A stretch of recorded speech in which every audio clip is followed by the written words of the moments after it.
Hi guys. So, this one is weird because I've been trying to make this video for, well, it's coming up to 3 weeks, just over 2.5 weeks now. And why? Because this video, I wanted to respond to the inauguration of the 47th President of the United States of America, who was also the 45th President of the United States of America, which of course is Donald Trump. And of course, Donald Trump, he likes to do those executive order things, and he likes to make all of these policy announcements and what have you. And of course, there was definitely going to be implications for the car industry. And I thought, well, let me see what he's announced, and let me see how that affects the car industry. Now, the trouble is, and I'm not even joking, but every time I've sort of done a little bit of research, written a script, I thought, okay, done it, right, I'll record that tomorrow morning.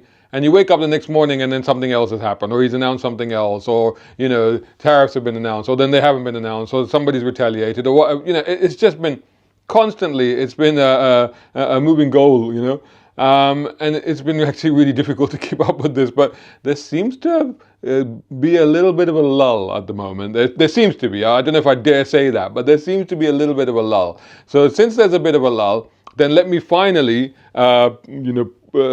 put on record some of what's been going on, and where I think it may go, and how it might affect what to us is the most important thing, which is the car industry. See, on the face of it, when Trump was elected and the initial things that he said and what have you, a lot of people were like, okay, well, this is great for the car industry. He's going to be the man for the car industry because he wants to drill, baby, drill is what he said. So he's all about the oil and gas. A lot of car enthusiasts are like, well, that means, more petrol cars.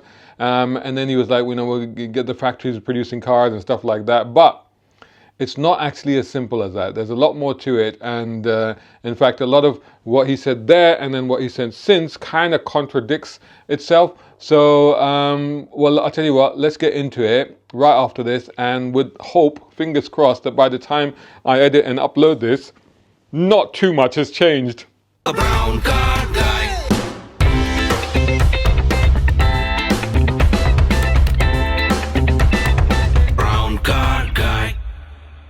Right, so let's get to this sequel, and not a great sequel, that's got a lot of, that keeps adding plot turns and twists and surprises, and, it sort of tries to do that, oh, you didn't see that coming, did you? But then, like, if you do it once or twice in a good movie, it works, but if you keep doing it over and over again, you're just like, oh, it's a bit like, what were those series of movies? Final Destination, if you've ever seen those. I mean, it was just like, how can we come up more and more bizarre and crazy ways to kill people that were supposed to be dead but aren't? Anyway, let's get on to the Trump auto tariff circus.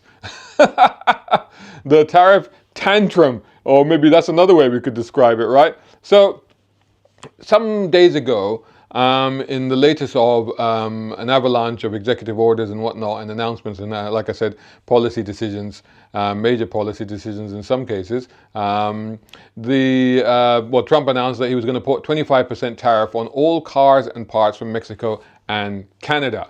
And you think that, well, he's trying to protect the homegrown industry, so that's what you do.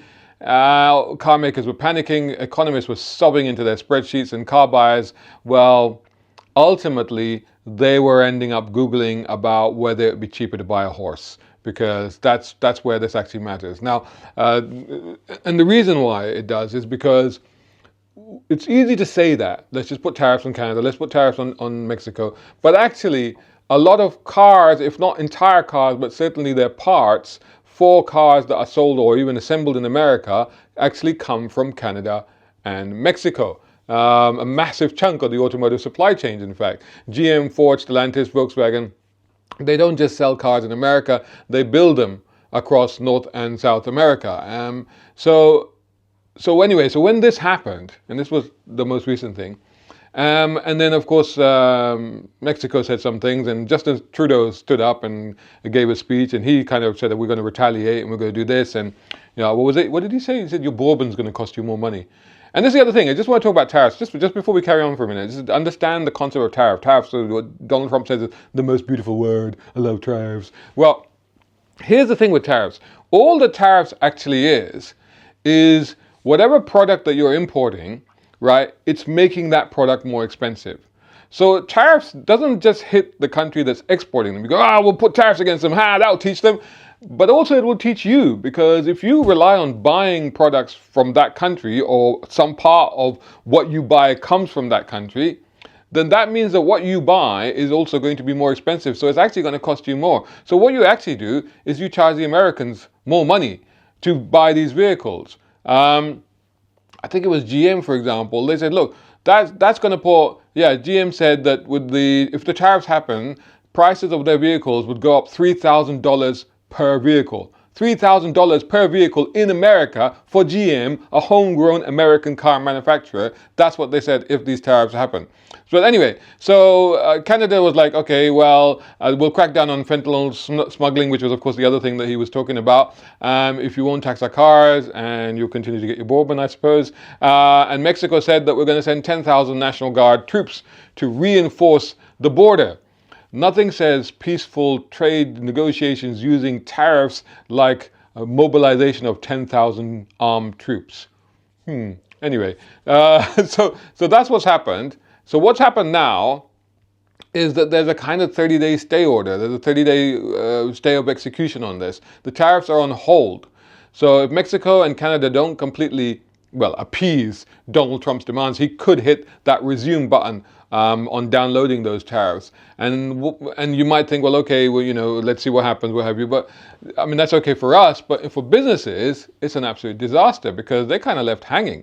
And if you understand at all how the car industry, how the automotive industry works, there are very, very long lead times, not just in product development, but also in manufacturing, in assembly lines. Not everything is stored at a factory.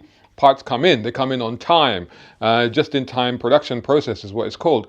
And part of that relies on the right part arriving and being at the right part of the factory at the right time for the right cost. So it's all sort of a well-oiled mechanism that works like clockwork when it works. But doing something like this is essentially putting a spanner into those works and causing the whole thing to come to a bit of a grinding halt. So businesses left hanging, and they're wondering, well, what do we do? Should we raise prices just in case? Should we keep importing? Should we stop importing? Should we set up an entire local component supply industry, which, oh God, that is a major investment? Or should we just let's not build any more factories. Let's just build more churches, synagogues, temples, and mosques and gurdwaras, because we just all need to pray. Because there isn't any other solution. There's no other logical solution, So with the tariffs, in a sense, in some ways, the damage has actually already been done, even though the tariffs are now on hold. But the instability and uncertainty that they've created has caused problems. The car industry hates uncertainty. Like I said, they operate on, if you just think of the life cycle of a vehicle, the production life cycle, you're talking 3, 5, or 7 years. So if you're looking 7 years ahead, you've just put a vehicle to market and you're already developing the next vehicle, which is 7 years from now. So you think of the long lead times that involves. They make, essentially billion-dollar investments years in advance. So GM, Ford, Volkswagen, Stellantis, they're all scrambling around. And some of them are looking for ways to can we move production out of Mexico? Could that be possible? But we're talking entrenched factories and industries and communities that are focused around parts supply, component supply, production supply, assembly lines, deliveries, shipping. It's really not that easy. And so Volkswagen, for example, they build 350,000 cars in Mexico for the U.S. market. That's a massive chunk. And for the UK, for example, that would be that's more than a quarter, well over more than a quarter than our entire sales for the year. So aside from that, the other thing that, of course, he talked about was that he was cancelling the EV mandate. Now, the thing is that it's weird, because I was a bit confused by that, because I didn't think that America actually had an EV mandate in the way that we have one here. We have the ZEV mandate, or the electric vehicle trading scheme, trading unit investment scheme, or whatever it's called. I can't remember the exact word, but we call it the ZEV mandate here. So, and he was like, I'm gonna, come down on EVs. like somebody who's insulted him on Twitter or something like that. So, but what he actually did, so it wasn't actually mandated. So what he actually did was he scrapped Joe Biden, the previous president, he scrapped the Biden era push. That way, it was a push for 50% of new cars to be sold in America by 2030 should all be electric. So that's basically gone. And he described that as government overreach, which you could argue. I mean, we've argued against governments forcing people to buy electric cars. People should buy electric cars because they're right for them, because they make sense for their lifestyle, their budget, their pockets, what they need them to do. That's why people should buy electric cars, not because they're being forced to by governments, because that's just not how these things work, right? But anyway, so in that sense, I suppose you could say he was right. Hey, are you enjoying this video? Then make sure you hit the like button. It's very important. Plus, comment, share, and make sure you're subscribing.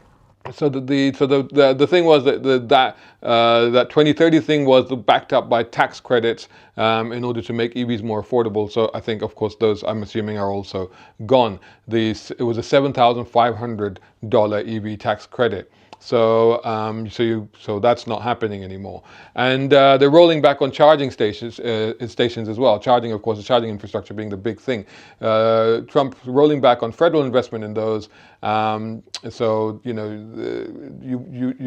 more, if there isn't an infrastructure, then that's one of the biggest things that puts off potentially people are looking to buy EVs. That's the biggest thing that actually puts them off. Is like, where do I charge it? Now you may be wondering, where does this all leave his right-hand rich man in reserve, his bromance buddy, Elon Musk, because Elon Musk, of course, owns Tesla, and Tesla, used to be, I think it's fair to say, the number one seller of electric cars in the world. I think that has changed because BYD, I believe, has overtaken them in terms of electrified vehicles. And actually, this month, January, or last month, I should say, we're now in February, but in January, I think there has been a significant drop. And you know what? I'm going to make a separate video on that because that's a whole other thing. But just coming back to Elon, so how does this impact him then? Well, I think two things. Yeah, certainly it will hurt, but two things. When you talk about the EV charging infrastructure, of course, Tesla has the supercharger infrastructure, which is already in place. So, although you could argue that, we've seen all of the, videos and things on Instagram, what have you, with the long queues around these superchargers, but the charging infrastructure is in place. And additionally, if the tariffs do happen, they wouldn't necessarily affect him because his supply for the American market is built pretty much entirely in America. So there's a thing there where actually he wouldn't be as worse off as maybe people think. Of course, the rebate or whatever it was called, the tax credit would be gone. But then he had already reduced his prices by pretty much that amount anyway. Last 2 years ago, I think it was. So he would have to compensate in that way. Now, Europe and UK. So what does it mean for us? Well, so this is the thing. So he started talking about tariffs, and then he started talking about doing things to all the countries of the world. Like he wants Denmark, and he wants to rename the Panama Canal, and God knows, he's picking a fight with not Denmark. So he wants Greenland, so he's picking a fight with Denmark, etc., etc. Now for Europe, he said that he's going to introduce tariffs. We don't know he hasn't done that yet. That announcement, by the time you're watching this, he might have made that announcement. But we don't know what that is going to be, but he said he would. And then when he was asked on UK, he said, yeah, UK's being naughty as well, but we can work something out there. So I don't know. So it looks like of course, this is entirely unpredictable, but it looks like currently on the face of it that it's possible that he would hit Europe with tariffs, but he might not hit the UK with tariffs. Now, even if these tariffs don't hit Europe, although if they do, it would get really bad really quickly. But even if he doesn't, the entire auto industry is suffering because of the high cost of components parts. Because the car industry is very, very interconnected. Parts and gearboxes and things and brakes and things are made in all different parts of the world and shipped, and all of these things would be affected by tariffs and what have you. But in Europe in particular, if he hits Europe with tariffs, a large part of the imports for America are European cars. German, we're talking Mercedes, BMW, obviously Volkswagen, what have you. So suddenly, if you hit those people with tariffs and they can't sell as many cars, which is, America is a big market for them, if they can't sell as many cars in America, then that means that they, A, have to cut costs, reduce production, and B, with the little that they have now, they have to make up more from it, which means they have to increase their margins on those, which means more expensive cars for the rest of us. Yes, us as well, in Europe and in the UK. We would eventually end up with more expensive cars because America would put tariffs on Europe. So the repercussions of that would also impact us as well. So that's a problem. Now, where in the UK we have a slight advantage, if we don't get hit by tariffs, we don't really produce cars of enough quantity to make it a huge difference. But whilst we would find that our favorite BMWs and Mercs and what have you would be getting more expensive, on the other hand, it probably hasn't, gone unnoticed by you, the increasing influx of Chinese brands. In fact, I'm going to an introduction next week of yet another new Chinese brand that is coming into this market, which is actually already successfully launched in several other markets. So a lot of Chinese are coming in. We don't have any tariffs or anything against the Chinese. And it's quite possible that, and also China isn't actually worried about Trump's tariffs either, as much as you might think that the whole point of the Trump thing should be to protect the American car industry against China, which is making the most aggressive moves in the global car industry. But in fact, China doesn't actually sell that many cars in America. China dominates other markets, particularly right now Europe, and that includes the UK. But also if you look at the Far East, Africa, Middle East, when I was in Dubai in December, I was absolutely flabbergasted, if I can use that word, at the amount of Chinese cars on the roads there. When I was there just 6 years ago, they were still a rarity. And now it's just like, they were the norm. So these Chinese makers are dominating these markets. And not necessarily America. So America puts tariffs on China. China will be like, well, that's okay. We didn't sell that many there anyway. But we can now actually sell even more to the rest of the world because the European cars are going to get more expensive. UK doesn't even have any tariffs against Chinese cars. We can actually flood more Chinese cars, BYD, NIO, MG, Xpeng, whatever it is, all these others, Great Wall Motors. Even as it is, they're already undercutting rivals from Volkswagen, Ford, etc., etc. But, with this situation, they would expand even more aggressively. So you could be thinking that, well, a 3 Series electric i4 or something at 60, 70 grand and an equivalent version from one of these Chinese models with pretty much all the same kit, same performance, and probably a better range at maybe 30 grand. That'd be a significant saving. But that is probably what we're looking at, and you may find in the UK with the whole idea of tariffs initially being to protect the global car industry against the influx of Chinese car makers, but in fact the opposite might actually happen. We might actually end up all driving Chinese cars in the very near future, whether we wanted to or not. Personally, I think the quality of the Chinese cars is actually really, really good now. So, fair. If it's a good car at a good price, then why not? But if that's not what you wanted, then it's probably what is going to happen. If you were thinking, tariffs, good idea, we'll stop those Chinese. It's like, no, actually, I think the Chinese will be all right. The legacy car industry is the industry that's actually going to suffer because of this. So that's where I think we are at now. Right now, at this moment, as I record this, and I record this on 7th of February on a Friday in the afternoon. So as I record this, that's where I think things stand. But having said that, any predictions I made in this video are probably null and void because they could change at any moment, depending on whatever next announcement or executive order Mr. President decides to announce or issue. So anything could happen. Stay tuned. I'll try and keep on top of it, and I'll try and keep updating you as much as I can. And let me know also what you think or what your predictions are of what he's going to do and what's going to happen, and B, how that will impact the car industry both in the short and the long term. What will you be driving in the year 2030, and which country will it be made in? Don't forget to hit like, share, subscribe, all the rest of it, and I'll catch you all in the next video. Hi guys, I've been writing. This is my first book, a novel, an all-out action thriller, and this one is a collection of 13 stories I've written over the course of 2 decades. The Ulysses Files and The Quantum Races by BC Guy are out now on Amazon.com. Shout out time, guys. Thank you so much. Hey, if you enjoy my content, why not get involved? Buy me a coffee. You can do that at either of these links. Or if you're watching on YouTube, buy me a thanks or take out a membership. It all helps. It really does.